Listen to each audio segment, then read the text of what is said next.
Dano Wuoro Odongo ma olap dhoge ndong' ne kom noero mar MCA ma Awasi Onjiko Ward e kaunti ma Kisumu osingo mar jiwo somo mar nyithindo e kor gwenge go eko, gino mowacho ni biro konyo e tieko dhier matamra gi nono e ward noero mar Awasi Onjiko.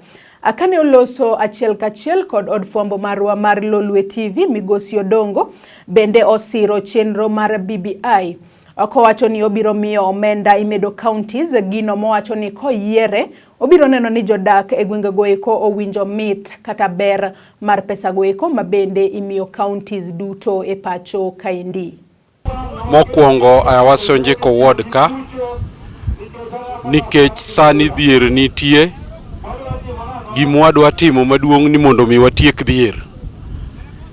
E tieko dhier achiel kuomgi en nyithindo dhi sikul, then dhi sikul toke kagisea training kaka ma Mheshimiwa Jared Okelo oketo kani, nyathi nigi gimo nyalo dhi timo.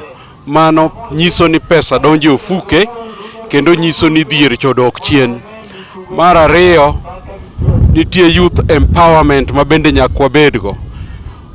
Wamor nikech BBI kelonwa empowerment mabiro konyowa gi youths and also women mantie e gwengewa machalo kaka Awasi Onjiko Ward ka.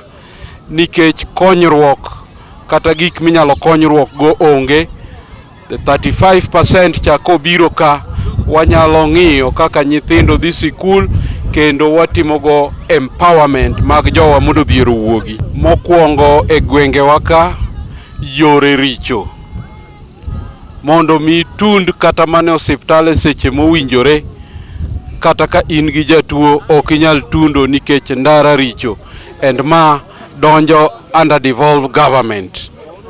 Mar ariyo, nyithindo ok yud basari e yo mowinjore e county.